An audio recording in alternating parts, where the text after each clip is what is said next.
Welcome to వైసెవెన్ news. నేను మీ పులిపాటి. అందరికీ నమస్తే. ఇప్పుడు మనం దానధర్మ ట్రస్ట్ ఫౌండర్ గంటా రాధ గారు మనతో ఉన్నారు. గంటా రాధ గారి ముందు ఇంటర్వ్యూ చేసే ముందు వారి గురించి మన ఛానల్ ద్వారా ఒక రెండు మాటల్లో, చాలా నిరుపేద కుటుంబంలో పుట్టి ఎంతో మంది అభాగ్యులకు ఆర్తనాదాలు విని వారికి తోచినంత సాయం చేస్తూ దానధర్మ ట్రస్ట్ ద్వారా ఎంతో మంది అభాగ్యులకి నియోజకవర్గం, వాళ్ళ ఊరు, గ్రామము, మండలం దాటి, నియోజకవర్గం దాటి, జిల్లా దాటి వాళ్ళ ట్రస్ట్ సేవలు విస్తరిస్తున్నారు.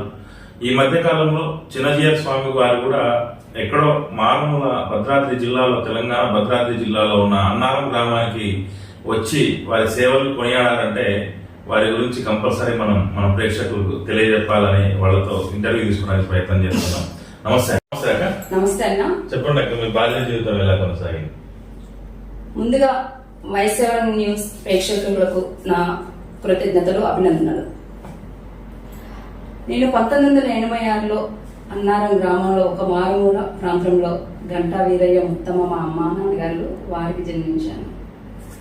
మాకు చాలా పేద కుటుంబం, చాలా పూర్ ఫ్యామిలీ.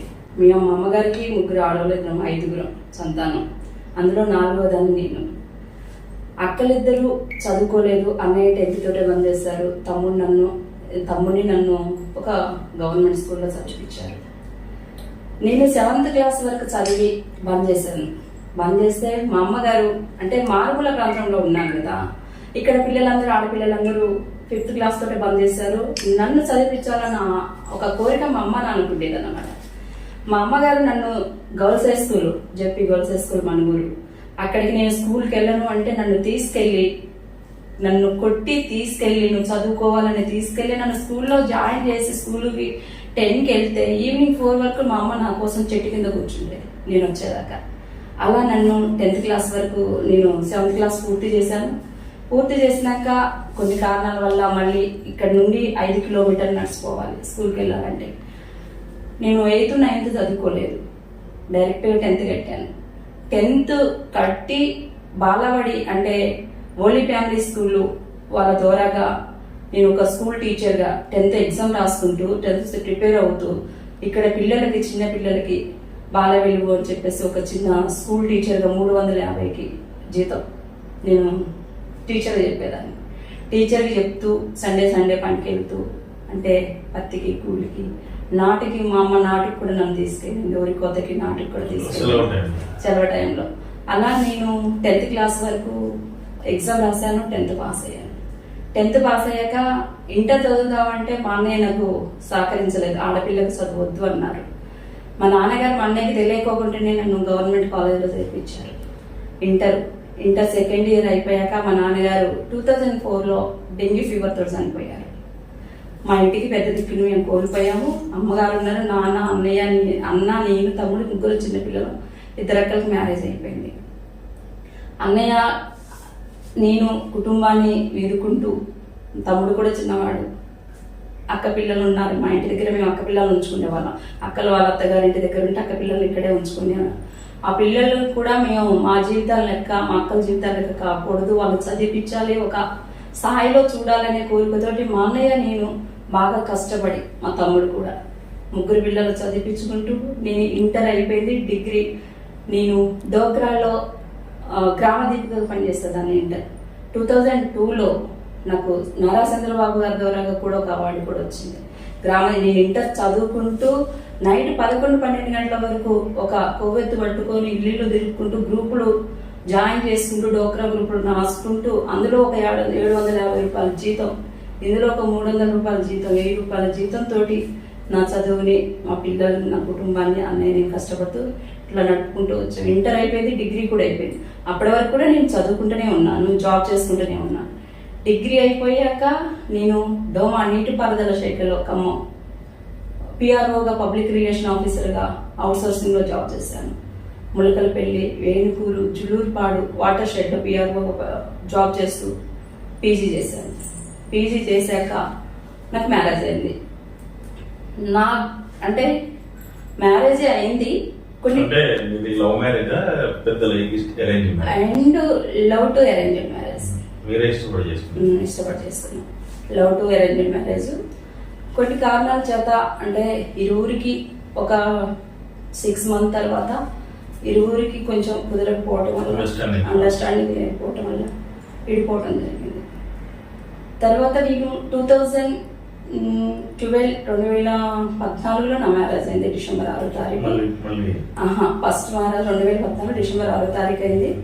అయినాక మేము విడిపోవటం జరిగింది. సరిపోయినాక నేను అంతకంటే ముందే 2012 నుండే నేను డోమాలో నీటిపారుదల శాఖలో పనిచేసేటప్పుడే మెట్రో ఈవినింగ్ గోల్కొండ టీవీ అనే ఛానల్లో దేవరకొండ కాళిదాస్ గారి దగ్గర నాకు ఒక మేడం హెల్ప్ చేశారు. నేను వాటర్ షెడ్లో పనిచేసేటప్పుడే ఆవిడే నాకు సహాయం చేశారు. చేసి నేను ఒక రిపోర్టర్గా జాయిన్ అయ్యాను. అంటే నీటిపారుదల శాఖలో పిఆర్ఓ చేసుకుంటూ నేను అందులో పేపర్లో ఈవినింగ్ పేపర్ దేవరకొండ కాళిదాస్ గారు ఎడిటర్ గారు, నేను దాంట్లో జాయిన్ అయ్యాను. జాయిన్ అయ్యాక ఆ పేపర్ ఒక జిల్లా స్టాఫర్గా జాయిన్ అయ్యాను. అట్లా 2012 నుండి నా మ్యారేజ్ అయినా కూడా ఆ పేపర్ని నడుపుకుంటూ దేవరకొండ కాళిదాస్ గారు చాలా నాకు హెల్ప్ చేశారనమాట. అంటే నాకు అంత అనుభవం లేకపోయినా కానీ నా మీద నమ్మకంతో ఒక జిల్లా స్టాఫర్గా నాకు ఒప్పగించిన వారి నమ్మకాన్ని నేను కాపాడుకుంటూ వచ్చేదాన్ని అనమాట. అట్లా మీడియాలో చేసుకుంటూ నేను కొన్ని సంవత్సరాలు కష్టపడుకుంటూ 2014 డిసెంబర్ 6వ తారీఖు నాకు మ్యారేజ్ అయిపోయినాక ఇద్దరం కొన్ని కారణాల వల్ల అండర్స్టాండింగ్ లేకపోవడం వల్ల విడిపోవడం జరిగింది. అప్పటి నుండి మళ్ళీ నేను పేపర్ కంటిన్యూ చేసుకుంటూ 2019 నవంబర్ 25వ తారీఖు మళ్ళీ మ్యారేజ్ అయింది. మ్యారేజ్ అయినాక కూడా నేను పేపర్ నడిపిస్తున్నాను. దేవుడు కనుకరించగా నా జీవితంలో ఒక గుణపాఠంగా నిలిచిందన్నమాట. మాకు ఇలానే అండర్స్టాండింగ్ లేక ఇద్దరం అంటే తను అక్కడ ఉండాలి, నేను ఇక్కడ ఉంటున్నా, విడిపోలేదు. తను అక్కడ ఉండాలి, నేను అమ్మ ఇంటి దగ్గర ఉంటున్నా. పిల్లలు ఎవరు లేరన్నా నాకు. నా జీవితం ఇలా అయింది. ఫస్ట్ డిస్టర్బ్ అయింది, రెండోదైనా బాగుంటది అనుకుంటే రెండోది కూడా డిస్టర్బ్ అయింది. నా జీవితమే ఇలా అయింది. దేవుడు ఎందుకు నాకు ఇలాంటి జీవితాన్ని ఇచ్చారో అని చెప్పేసి నేను చాలా రకాలుగా బాధపడ్డాను. ఇది ఏమైపోయిందని నా పేరెంట్స్ నాకు కాపలా కూడా చేశారనమాట. చాలా డిస్టర్బ్ అయింది, ఏమైందా అని చెప్పేసి చాలా కాపలా చేశారు. అయినా నేను గుండె పగిలేటట్టు ఏడ్చాను, కానీ ఏదో సూసైడ్ చేసుకుని చచ్చిపోదాం అనేది నేను తీసుకోలేదు. నేను ఒక టీవీలో ఒక గ్రూప్లో ఎమ్మెల్యే సీతక్కని చూశాను, స్పీచ్ ఇచ్చే చూసాను, చేసే కార్యక్రమం చూసాను. సుదీర్ఘ కాలంగా జర్నలిస్ట్ గా పనిచేసిన మీరు ట్రస్ట్ ఎందుకు స్థాపించాల్సి వచ్చింది? నేను ఆ హస్బెండ్తో నాకు చిన్న డిస్కషన్, నేను అమ్మవారి పుట్టింటికి రావడం జరిగింది 2020లో 2020-21లో ఈ నా అంటే అన్నారం గ్రామంలో డెంగ్యూ ఫీవర్ కారణం వల్ల డే బై డే పిల్లలు మరణించడం జరిగింది. అంటే ఫీవర్ రావటం, ఈ దోమలు ఉండటం వల్లను డెంగ్యూ ఫీవర్ కారణం వల్ల పిల్లలు డే బై డే కొంతమంది చనిపోవడం జరిగింది. అప్పుడే ఇక్కడికి కొంతమంది పొలిటికల్ లీడర్లు వచ్చినప్పుడు ఈ అమాయకులైన ప్రజలందరూ కూడా మమ్మల్ని మళ్ళీ ఈ ఊరు నుండి దాటిచ్చేసి గుట్టెక్కించండి అని చెప్పేసి వాళ్ళ కాలాయాల్లో పడటం జరిగింది. అప్పుడు నా మనసులో ఏదో ఒకటి వచ్చిందన్నమాట ఫీలింగ్, ఇలా అవుతుంది ఏంటి, వీళ్ళకి ఎవరికి పాపం తెలియదు, అమాయకంగా ఉన్నారు, ఈ ఊరికి ఏదో ఒకటి చేయాలి, నా ఊరిని నేను కాపాడుకోవాలని ఒక ఉద్దేశంతో నా మెళ్ళో ఒక 1 తులంన్నర బంగారం ఉంటే ఆ బంగారాన్ని తాకడబెట్టి కొంతమంది మా బాబాయ్ కొడుకు, మా తమ్ముడు, కొంతమంది సహకారంతో నేను ఇక్కడ దేవీ నవరాత్రులు అనేది 11 రోజులు దేవీ నవరాత్రులు చేశాను. చేసినాక ఈ ఊర్లో చక్కగా ఉంది, ఇక్కడేదో దైవలీల ఉంది అని చెప్పేసి నాకు బాగా నమ్మకం కుదిరింది అనమాట. ఆ నమ్మకంతో ఇక్కడ కౌన్సిల్స్ మోహన్ రావు గారు అని చెప్పేసి మా ఊర్లో ఒక ఆయన ఉంటారు, వారిది ఇంత ప్లేస్ అడిగి అక్కడ నేను ఒక హనుమంతుడిని పెట్టాలని చెప్పేసి అనుకున్నాను. వారికి ఇంత ప్లేస్ అడిగితే కొంచెమే ప్లేస్ ఇచ్చారు. 2022 నవంబర్ 28వ తారీఖు ఆ విగ్రహాన్ని తీసుకొచ్చి, హనుమంతుడి విగ్రహాన్ని తీసుకొచ్చి ఇక్కడ విగ్రహ ప్రతిష్ఠ చేశాను. విగ్రహ ప్రతిష్ఠ చేసినాక ఈ ఊర్లో చాలా బాగుంది. పాడి పంటలకైనా డెత్తులు ఆగిపోయాయి. ఎలాంటి కరోనా టైంలో కూడా కరోనా కూడా రాకపోతే అప్పటి నుండి ఇప్పటి వరకు ఎవరికి కూడా చిన్న జ్వరం అనేది రాలేదు ఈ ఊర్లో. అలాగని ఇక్కడ ఇంకా ఏదో దేవాలయనే ఉంది అని చెప్పేసి ఇక్కడ రామాలయం టెంపుల్ కట్టించాలని ఒక ఆలోచన నాకు వచ్చింది. ముందు హనుమంతుని తీసుకొచ్చారు. ఆయన వాళ్ళ గురువు రావాలి, రాముల వారిని నేను ఇక్కడ ప్రతిష్ట చేయాలి, గుడి కట్టించి అని చెప్పేసి ఒక ఆలోచన వచ్చింది. మా ఊర్లో కొంతమంది నాతో సహకరించిన కమిటీ సభ్యులు ఉన్నారు. అంటే మేము ఒక 4-5 ఆడవాళ్ళం కలిసి ఎన్నో కష్టాలు పడ్డాం. 750 రూపాయలు మాకు వసూలైనాయి హనుమంతుడి విగ్రహాన్ని పెట్టడానికి. అంత కాళ్ళకి చెప్పులు లేకపోకుండా ఇంటింటికి పెట్రోల్ బంకులు అన్ని తిరిగితే ₹10 కూడా వేసిన వాళ్ళు ఉన్నారు. అలా కష్టాలు పడి హనుమంతుడి విగ్రహ ప్రతిష్ట చేసినాక ఇక్కడ నేను గుడి కట్టించాలి తప్పకోకుండా, ఈ ఊరి కోసం తప్పకుండా 300 సంవత్సరాలు ఉన్న ఈ చరిత్ర ఉన్న అన్నారం గ్రామంలో ఒక చిన్న రాతి విగ్రహం కూడా లేదు, చిన్న టెంపుల్ కూడా లేదు. మా తాతల తరం ఇక్కడ గడిచింది కానీ ఎలాంటి విగ్రహాలు అనేది అసలు ఇక్కడ లేదు, చిన్న టెంపుల్ కూడా లేదు. ఇక్కడ నేను గుడి కట్టించాలి అని ఎంతో పెద్దలు అడిగినా కానీ ఎవరు సహకరించలేదు. ఏమి కాదు, దేవుడు నా ఉందంటే తప్పకుండా నేను గుడి తీస్తానని ఒక నమ్మకం నాలో ఉంది. నేను గుడి కట్టించాలని చెప్పేసి అక్కడే ప్లేస్ లో నిల్చొని ఒక వీడియో తీసేసి ఒక గ్రూప్ లో పెట్టాను అన్నమాట. ఇది అన్నారం గ్రామం, ఇన్ని సంవత్సరాల నుండి ఇక్కడ రామాలయం లేదు, ఇక్కడ డెత్తులు జరుగుతున్నాయి, ఇక్కడ టెంపుల్ కట్టించాలని ఒక వీడియో తీసేసి ఫేస్బుక్ లో పెట్టాను, సోషల్ మీడియాలో పెట్టాను. ఊటుకూరి వెంకట గారు అని చెప్పేసి అమెరికాలో ఉంటారు. వారెవరో నాకు తెలియదు. దానా ధర్మ చారిటబుల్ ట్రస్ట్ వాళ్ళు నడిపిస్తున్నారు.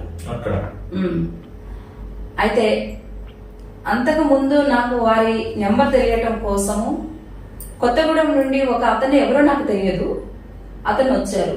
అతను వచ్చేసి గంటా రాదమ్మంటే ఎవరని చెప్పేసి రోడ్డు మీద అడుక్కుంటూ వచ్చేసి నాకు చేతిలో ఇన్ని చిల్లర పైసలు ఇచ్చారు. అందరు చూస్తా ఉంటారు, కమిటీ సభ్యులు కూడా ఉన్నారు. అమ్మ ఇది గుడికి వాడుకోతల్లి అని నాకు ఇన్ని చిల్లర పైసలు ఇచ్చారు. అన్నం తినమన్నా కానీ మా ఇంటి దగ్గర తినకోకుండా వెళ్ళిపోయారు ఆ స్వామీజీ ఎవరో తెలియదు. వెళ్ళిపోయి భద్రాచలం నుండి ఒకరి నెంబర్ నాకు ఫోన్ చేసి చెప్పారు, అతనే చెప్పారు. చెప్పినాక ఆ ఫోన్ నేను నెంబర్ తీసుకొని వారితో మాట్లాడటం జరిగింది. స్పందించలేదు. శ్రీనివాసరాజు గారు అని ఏరే అతను స్పందించలేదు. నేను గుడి కడతాను అని చెప్పేసి చాలా ఫిక్స్ అయిపోయాను, కానీ నాకు ఎవరు దాతలు సహకరించట్లేదు. ఎవరిని అడిగితే ఈ పిచ్చి చిన్నపిల్ల ఇదేం కట్టుద్ది అని చెప్పేసి నవ్వుతున్నారు, కానీ నాకైతే ఎవరు సహకరించట్లేదు. మిట్ట మధ్యాహ్నం 11 గంటల 12 గంటల సమయంలో మా ఇంట్లో ఎవరు లేరు. ఇంకా గుడి కట్టలేను, నా వల్ల కాదు. నేను ఈ 3 నెలల్లోనే గుడి కట్టి నవమి కల్లా విగ్రహ ప్రతిష్ఠ చేయాలని చెప్పేసి నేను ఫిక్స్ అయిపోయాను. కొంతమందితో చెప్పడం కూడా జరిగింది. ఇంకా నేను కట్టలేని తండ్రి, నేను చచ్చిపోతానని ఫ్యాన్ కూరేసుకొని సూసైడ్ చేసుకోపోయాను. ఎవరు లేరు ఇంట్లో, ఎవరు లేరు. ఫ్యాన్ కూరేసుకోవడానికి ఇట్లా చున్ని ముడేసేసి ఇంకా నేను చచ్చిపోదానికి చాలా బాగా ఏడ్చాను. ఫోన్ అక్కడే నా కాళ్ళ దగ్గర ఉంది. ఫోన్ వచ్చింది. లాస్ట్ కాల్ ఎవరైతారో మా అమ్మ వాళ్ళతో ఒకసారి మాట్లాడు, అందరు పొలానికి వెళ్ళిపోయారు. ఎవరు ఫోన్ అని చెప్పేసి నేను ఫిక్స్ అయిపోయి ఒక్కసారి ఫోన్ తీద్దామని తీశాను. ఊటుకూరి వెంకట గారని అమెరికా నుండి నాకు కాల్ చేశారు. మీరు గంటారాధా గారు అంటే అవునండి అన్నాను. అమ్మ మీరు గుడి కట్టాలనుకుంటున్నారా అని చెప్పేసి అవునండి అన్నాను. మీకు మేము సహకరిస్తామమ్మా, మీ అకౌంట్కి నేను ఇప్పుడు 40,000 వేస్తున్నాను చూడు అన్నారు. నమ్మలేదు నేను, ఇది నిజమా కలా అనుకున్నాను. ఇంకా ఫ్యాన్ కున్న ఆ చున్నీని తీసి పడేశాను. నాకు 40,000 వేశారు. ఆ 40,000 తోటి నేను గుడి స్టార్ట్ చేశాను. వారు నాకు సేవ్ టెంపుల్ ప్రకాష్ రాజు గారు అమెరికా నుండి, ఊటుకూరి వెంకటన్నయ్య నాకు చాలా సహాయం చేశారు. వారు చేపట్టే 35 లక్షలతోటి 35 రోజులలో ఈ టెంపుల్ నేను నిర్మించడం జరిగింది. రూపాయి లేకుండా రూపాయి లేదు, మనసులో ఆలోచన అయితే వచ్చింది. 35 రోజులలో నేను ఈ టెంపుల్ కట్టి ఇంకా 10 రోజులలో ముందే కళ్యాణానికి విగ్రహ ప్రతిష్ఠ జరగాలి అని చెప్పేసి నేను అడిగితే పిల్లల శెట్టి బాబు గారు ఇక్కడ చాలా మంది ఉన్నారు పెద్ద పెద్దోళ్ళు, వారందరూ కూడా ఈ ఆలయ టెంపుల్ కమిటీ మెంబర్లే. వారందరూ కూడా మీటింగ్ పెట్టి 10 రోజులలో కాదమ్మా నువ్వు చెయ్యలేవు, పోస్ట్ పోన్ చేసుకోమన్నారు. లేదు సార్ 10 రోజులలో నేను చేసి చూపిస్తానన్నా. వారికి నమ్మకం కలగలేదు. ఆ 10 రోజులలో గుడి మొత్తం కట్టడం అయిపోయింది. అదే 10 రోజులలో నేను విగ్రహ ప్రతిష్ఠ వేలాది మంది భక్తులతోటి ఎక్కడెక్కడి నుండో వచ్చారు. గుడి కట్టి ధ్వజస్తంభ విగ్రహ ప్రతిష్ఠ చేయడం జరిగింది. 5 రోజుల కార్యక్రమం. ఆ గుడి కట్టినాకనే నాకు ఒక ఆలోచన వచ్చింది. దేవుడు అనేవాడు ఉన్నాడు, నాకంటూ ఒక జీవితాన్ని నేను కోల్పోయాను, నాకు పిల్లలంటూ ఎవరు లేరు, నేను ప్రజలకు సేవ చేసుకోవాలనే ఒక నమ్మకం నాలో ఉంది. నేను అలానే ఫిక్స్ అయిపోయి ఒక అమ్మాయి మా ఊర్లోనే ఒక అమ్మాయికి తల్లి లేదు, తండ్రి ఉన్నారు. ఆ పిల్లకి ఫస్ట్ మ్యారేజ్ అయింది, డివోర్స్ అయిపోయింది, తల్లి చనిపోయింది. వాళ్ళ అమ్మమ్మ ఆ పిల్లకి పెళ్లి చేయడం కోసం ఇంటింటికి సందా అడుగుతుంది అమ్మమ్మ గారు పెళ్లి చేయడానికి. అప్పుడు ఆవిడ నన్ను అడిగింది, అమ్మ నా మనవరాలి పెళ్లికి ఏమన్నా సహకరిస్తామని చెప్పేసి అడిగింది. సహకరించడమే కాదమ్మా, నేనే పెళ్లి చేస్తాను నీ మనవరాలకి అని చెప్పేసి అదే టెంపుల్ ముందు పచ్చని పందిర్లేసి తోరణాలు కట్టి రంగభంగ వైభోగంగా పెళ్లి చేయడం జరిగింది. అంటే నా కూతురు అయితే ఉంటే నా కూతురికి నేను ఎలా అయితే పెళ్లి చేస్తానో అంతకంటే ఎక్కువ చేశాను. వచ్చే పేరెంటకులకు కానీ పెళ్లి పెద్దలకు కానీ వచ్చిన ప్రతి ఒక్క అతిథులను తీసుకుంటూ వాళ్ళందరికీ భోజనాలు పెట్టి మంగళసూత్రం మట్టెల పిల్లలే కాక పట్టు వస్త్రాలే కాక ఆ పెళ్లి చేస్తానని ఒక చూసిన ఇంకొక జంటను తీసుకొని వచ్చి ఈమెకు కూడా చెయ్యమ్మా అని చెప్పేసి అన్నారు. ఆ 2 జంటలకి అదే పచ్చని పందిరి కింద పెళ్లి చేశాను. సరే, వాళ్ళే హ్యాపీగా ఫీల్ అయ్యారు. నేను ఒకరికి జీవితాన్ని ఇచ్చాను, దీన్ని ఇలానే కంటిన్యూ చేద్దామని చెప్పేసి అనుకున్నాను. ఆ పెళ్లిళ్ళు అయిపోయినాక వరదలు వచ్చాయి. వరదలు వచ్చినాక పాపం వాళ్ళందరూ గోదావరిలో ఎంతో ఇబ్బందులు పడతా ఉంటే నా దగ్గర రూపాయి లేదు. నాకైతే ఏమి సంపాదన అనేది ఏమీ లేదు. నాకు వెనక అండాలండ అనేది కూడా ఎవరు లేరు. నా కుటుంబ సభ్యులే ఉన్నారు.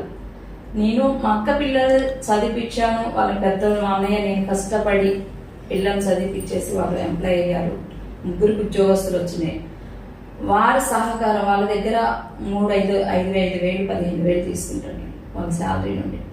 తీసుకొని ఒక వీడియో తీసి ఇట్లా వరదలు వచ్చి అల్లబొల్లారైపోతున్నారు, తినడానికి తిండి లేదు, కట్టుకోవడానికి బట్ట లేదు, నిలవ నీడ లేకోకుండా పోయిందని చెప్పేసి ఒక సింగరేణి అధికారితో నేను ఫోన్లో మాట్లాడటం జరిగింది.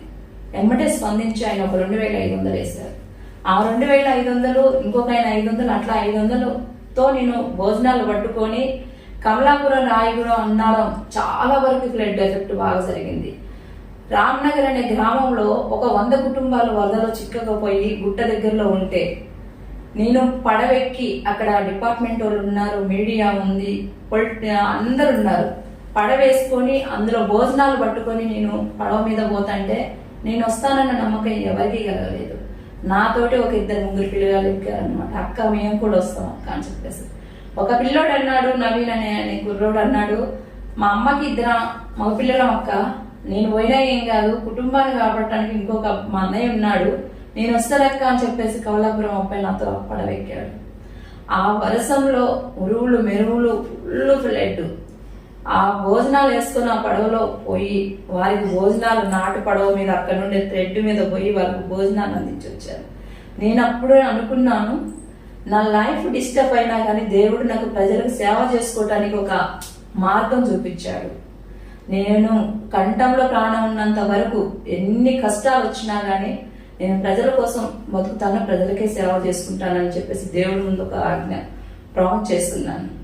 అప్పటి నుండి ఎన్నో వరదలు వచ్చి ఎన్నో కుటుంబాలను నేను కాపాడి, నా దగ్గర లేకపోయినా అందరి దగ్గర అడగొచ్చి వాళ్ళకి నేను హెల్ప్ చేస్తాను. ఈ ట్రస్ట్ స్థాపించడానికి ముఖ్య కారణం, మెయిన్ రీజన్ ఏంటి? రీజన్ ఏంటి అంటే నేను సీనియర్ జర్నలిస్ట్ని. నేను 2012 నుండే నేను ఒక జర్నలిస్ట్. ఇవన్నీ నా లైఫ్ డిస్టర్బ్ అయ్యాక నేను ఇంకా ఒకరి దగ్గర పనిచేయడం ఎందుకు, నేనే ఒక పేపర్ని పెట్టుకుంటాను అని చెప్పేసి శక్తి సంచలనం అనే పేపర్ని నేను చేస్తున్నాను. దానికి ఎడిటర్ నేనే, సిఎండి నేనే. ఆ పేపర్ ద్వారా నాకు కొన్ని అమౌంట్ వస్తాయన్నమాట. ఆ అమౌంట్ తోటి నేను సంపాదించుకొని కూడా ఏం చేయలేను, నాకు ఎవరు లేరు. నా అక్క పిల్లలు ఉన్నారంటే ఎల్సైటీ నా ఫ్యామిలీ.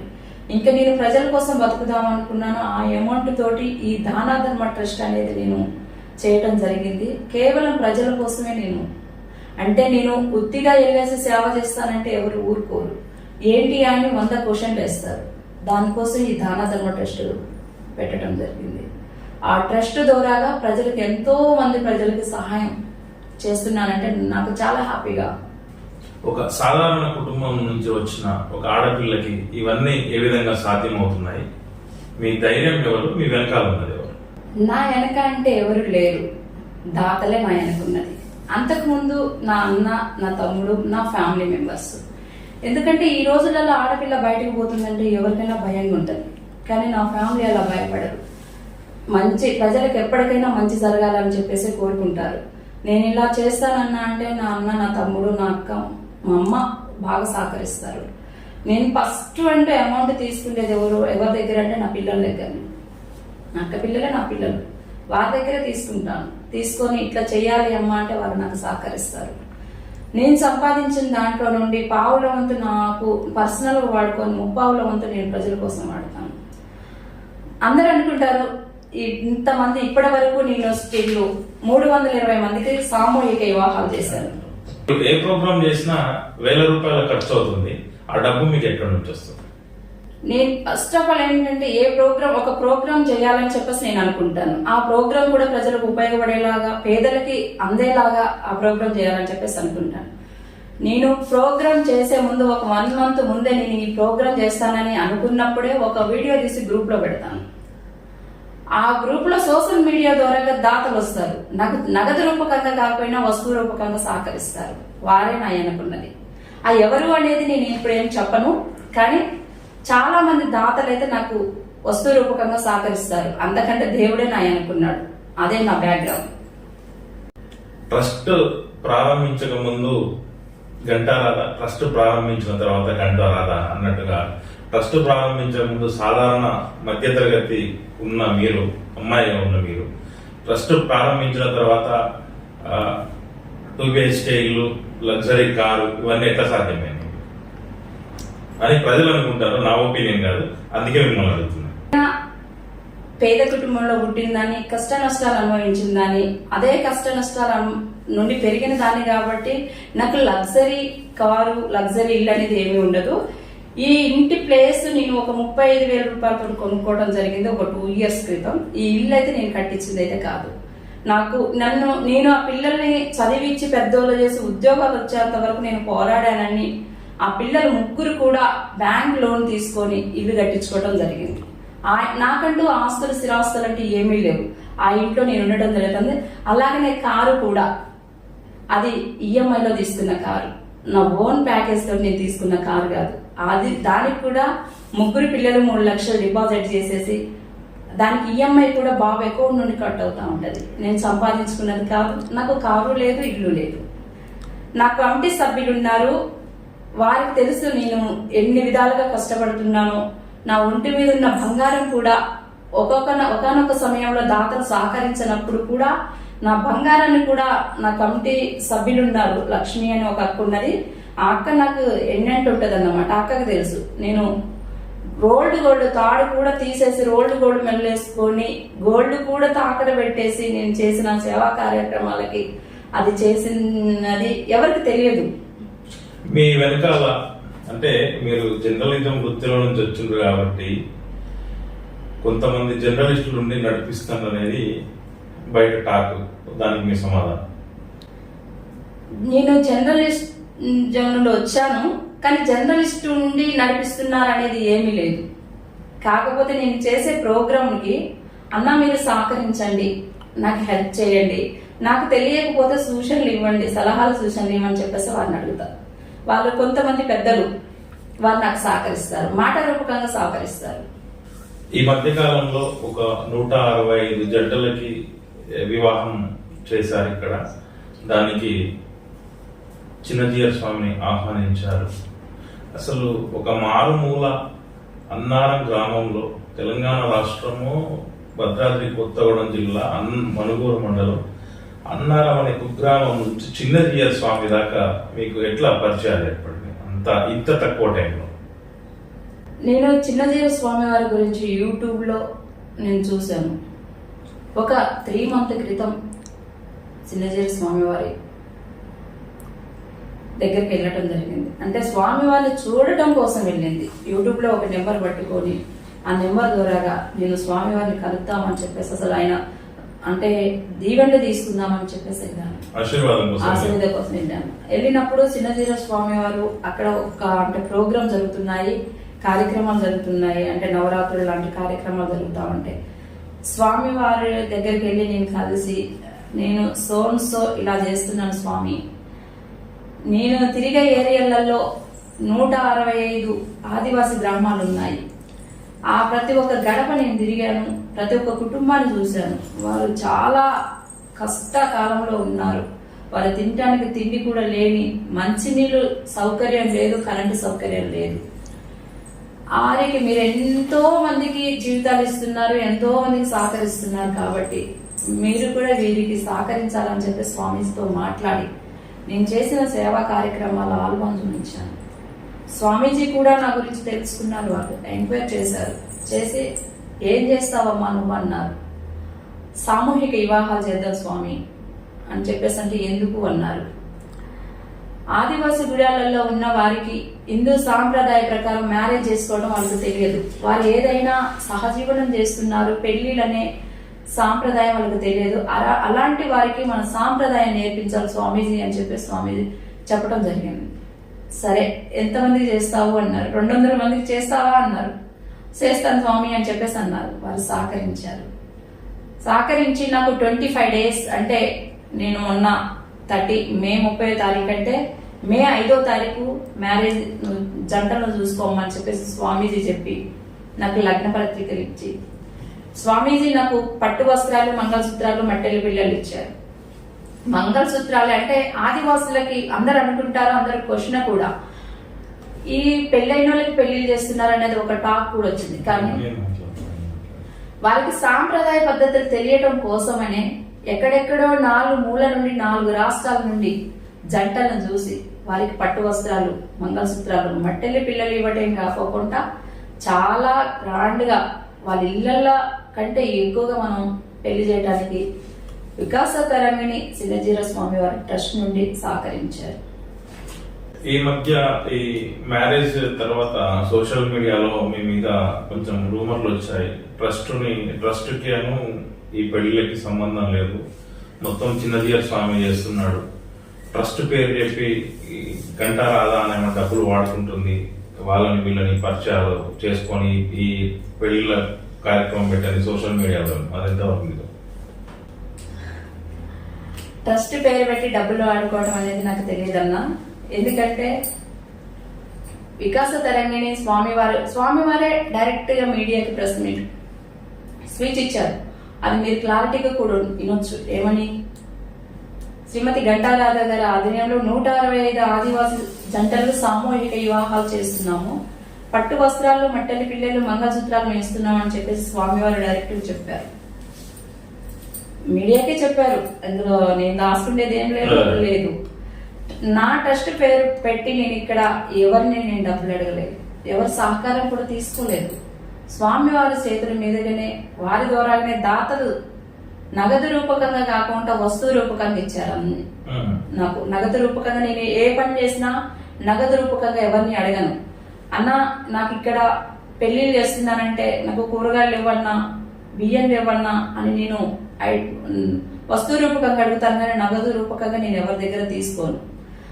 వికాస తరంగిణి దాన ధర్మ ట్రస్ట్ ఆధ్వర్యంలోనే ఈ సామూహిక వివాహాలు 165 మందికి జరిగినాయి. ఎక్కువ వికాస తరంగిణి చిన్నజీర స్వామి వారే ఇచ్చారు. మొత్తం వారి చేతుల మీద నుండే జరిగింది ఈ కార్యక్రమం. ఇక్కడ మీరు ఆతిథ్యం కల్పించాను. నేను జంటను చూడటం, వారికి నేను ఒక మధ్యలో ఉండేసి మీడియేటర్ గా చేయడం జరిగింది. మొత్తం కార్యక్రమం మొత్తానికి స్వామి వారి చేతుల మీద నుండి జరిగింది. ట్రస్ట్ ద్వారా చాలా సేవా కార్యక్రమాలు చేస్తున్నారు. రాజకీయాల్లోకి వచ్చే ఆలోచన ఏమన్నా మీకు? ఇప్పటి వరకైతే నాకు ఎలాంటి ఆలోచన లేదన్న రాజకీయాలకి. నేను సేవా కార్యక్రమాలు చేసుకోవడం కోసమని ఆలోచిస్తున్నాను, కానీ రాజకీయంగా వచ్చే ఆలోచన అయితే నాకు లేదు. అది ప్రజలు కోరుకుంటే అది చూస్తాను, అంతేగాని నా ఉద్దేశం అయితే రాజకీయాలకు రావాలని అయితే లేదు. సేవా కార్యక్రమాలు అందరూ మొదలుపెట్టి రాజకీయాలతో ముగింపుగలుగుతారు, అందుకోసమనే అడిగిన మిమ్మల్ని. నేను సేవా కార్యక్రమాల్లోనే ఉంటాను, రాజకీయాల్లోకి వచ్చే ఆలోచన అయితే నాకు లేదు. అందరు కోరుకుంటే తప్ప రావచ్చేమో, అది నేను ముందుగా అయితే ఏం చెప్పలేను. నాకు రాజకీయం కంటే సేవా కార్యక్రమాలే బాగా ఇంట్రెస్ట్. రాజకీయం కంటే సేవా కార్యక్రమాలు చేస్తూ ప్రజలందరికీ ప్రతి గడపకి వెళ్ళి ప్రతి పేదవాడికి నేను చేసే సేవా కార్యక్రమాల సేవ అందాలని చెప్పేసి నేను దేవుని కోరుకుంటున్నాను. అలాగనే నాకు కమిటీ ఉంది. ప్రతి ఏరియా నేను ఎక్కడైతే తిరుగుతానో ప్రతి గ్రామంలో ఒక 30 నుండి 40 మంది కమిటీ వేస్తుంటాను. ఒక కార్యక్రమం చేయాలి అంటే నా దగ్గర డబ్బులు లేనప్పుడు నా కమిటీ కూడా వాళ్ళు సహకరిస్తారు. వారు ఒక్కొక్కరు ఇప్పుడు నా కమిటీ మెంబర్ ఒక అక్క ఉంది, లక్ష్మి అక్క అని. ఒక అతను చనిపోయారు, పేద కుటుంబం, నా దగ్గర డబ్బులు లేవు, నేనున్నానక్క అని చెప్పేసి ఆ మార్కింట బియ్యం ఇచ్చింది. అట్లాగనే నేనొక్కదాన్నే కాకుండా నా కమిటీ మెంబర్స్ కూడా వారికి తోసినంత సహాయం చేస్తూ ఉంటారు. ఇది పబ్లిక్ కి తెలియదు. ట్రస్ట్ ద్వారాగా డబ్బు సంపాదించుకుంటుంది, ఎక్కడి నుండో వస్తాయి అని చెప్పేసి అనుకుంటారు. చలికాలం వస్తే దుప్పట్లు, అడవులలో ఆదివాసులు గాని, ముసలోళ్ళు గాని, పేదవాళ్ళు గాని, రోడ్ల మీద ఉండేవాళ్ళు గదగజ వణుకుతా ఉంటారు. వారి బాధను చూడలేక ఒక వీడియో తీసి గ్రూప్ లో పెడితే ఒక మిల్లు ఓనర్ చూసేసి నాకు దుప్పట్లు మురళీ సార్ అని చెప్పేసి, రామనారాయణ గారు మురళీ గారు అని చెప్పేసి ఇద్దరు నాకు 300 బెడ్షీట్లు పంపించారు. నేను ఎక్కడైనా నగదు రూపకంగా నేను ఎప్పుడూ తీసుకోలేదు. ఏదైనా వీడియో తీసేసి నాకు ఇది కావాలి, ఇక్కడ పేదలు ఇబ్బంది పడుతున్నానంటే ఎవరో ఒకరు స్పందిస్తారు సోషల్ మీడియా ద్వారా. అలాగే నా ఇంటి అడ్రస్ పంపిస్తే నేను ప్రజలకి అందజేస్తాను. కానీ నేను ట్రస్ట్ నడిపించేది డబ్బు సంపాదించుకోవడం కోసం కాదు. నేను ముఖ్యంగా ఆలోచించేది ఏంటి అంటే నా జీవితం ప్రజలకు అంకితం చేస్తాను. నేను ఇవాళ నాకు లగ్జరీ కారులు వద్దు, నేను పుట్టినప్పుడు నా ఇంట లగ్జరీ కారు రాలేదు, నా ఫ్యామిలీ కూడా పూర్ ఫ్యామిలీ. ఇప్పటి వరకు కూడా మా ఇల్లు చూడొచ్చు, మేము పేదవాళ్ళమే. అన్నయ్య పాల వ్యాపారం చేసుకుంటూ వ్యవసాయం చేస్తారు, అన్న తమ్ముళ్ళు, నేను అమ్మ ఇలానే ఉంటాము. వదిన అక్క వాళ్ళు 2 పిల్లలు ఉద్యోగస్తులు, వారు మా ఫ్యామిలీని చూసుకుంటూ వస్తారు. కానీ మాకు లగ్జరీ కార్లు లేవు, లగ్జరీ ఇల్లు లేదు. ఇల్లు అంటే పిల్లల ఇల్లు, నా ఇల్లు కూడా కాదు. సీతక్క గారు అంటే బాగా ఇష్టం, ఎందుకు? చాలా సార్లు ఆమె పేరు ప్రస్తావిస్తూ ఉంటారు. సీతక్క గారంటే ఆమె బాగా ఇష్టం నాకు. ఎందుకంటే పొలిటికల్ పరంగా కాకోకుండా వ్యక్తిగతంగా బాగా ఇష్టం. మారుమూల ప్రాంతంలో అడవులలో కూడా నైట్ పగలనేది కూడా చూడకోకుండా చాలా సేవా కార్యక్రమాలు చేస్తారు. నేను ఆమెను ఉదాహరణగా తీసుకున్నాను. ఫస్ట్ ఆఫ్ ఆల్ నా కారణం ఏంటి అంటే, ముందు నేను ఇలా స్టెప్ వేయడానికి కారణం ఏంటి అంటే సీతక్కనే. ఆమెని ఉదాహరణగా తీసుకున్నాను. నేను కూడా నాకు చేతనైనంత సేవ, అక్క అంత కాకపోయినా కొంచెం అయినా చేయాలని చెప్పేసి నేను అనుకున్నాను. ఆమె లెక్కనే నేను చెయ్యాలి, ఎలాంటి స్వార్థం లేకోకుండా, ఎలాంటిది ఆశించుకోకుండా ప్రజలకి నిరంతరం ప్రతిరోజు సేవా కార్యక్రమాలు అందించాలనేది నా ఆలోచన. ఈసారి నియోజకవర్గ స్థాయి నుంచి రాష్ట్ర చిన్నజీయర్ స్వామి రాగానే రాష్ట్ర మీడియా మొత్తం ఇక్కడ ఫోకస్ పెట్టారు. మీరు ఎలా ఫీల్ అవుతున్నారు? చాలా హ్యాపీగా ఫీల్ అయ్యాను. చాలా హ్యాపీగా అంటే నా జన్మ ధన్యం అయిపోయింది. ఎందుకంటే ఒక మారుమూల ప్రాంతంలో ఉండి ఎక్కడో ఎడారిలో ఉన్నట్టు ఉన్నాను. నేను ఒక గోదావరి ఒడ్డుకి దగ్గరలో ఉన్నాను. ఈ ఊరికి చిన్నజీర స్వామి వచ్చినందుకు నా ఊరు ధన్యమైంది. స్వామివారు వచ్చినందుకు నా గ్రామస్తులు కూడా చాలా కృతజ్ఞతలు తెలుపుతున్నారు. అప్పటి వరకు కూడా స్వామివారు వస్తారని చెప్పినా కానీ నమ్మలేదు మీడియా మిత్రులు. స్వామివారు వచ్చేదాకా కూడా మారుమూల ప్రాంతంలో ఉన్న అన్నారం గ్రామానికి చిన్నజీర స్వామి వస్తారా అని చెప్పేసి అడిగారు. కానీ స్వామివారు నాకు ఏదైతే ముందు మాట ఇచ్చారో ఆ మాట ప్రకారం వచ్చేసి 165 జంటలకి సామూహిక వివాహాలు జరిపించడం జరిగింది. ఈ పెళ్లిళ్ళు అయినాక కూడా చాలా మంది వేరే రాష్ట్రాల నుండి, అక్క మా ఊర్లో పేదవాళ్ళు ఉన్నారు, మీ సేవలు మాకు కూడా అందించాలని చెప్పేసి వేరే రాష్ట్రాల నుండి కూడా ఫోన్లు రావడం జరుగుతుంది.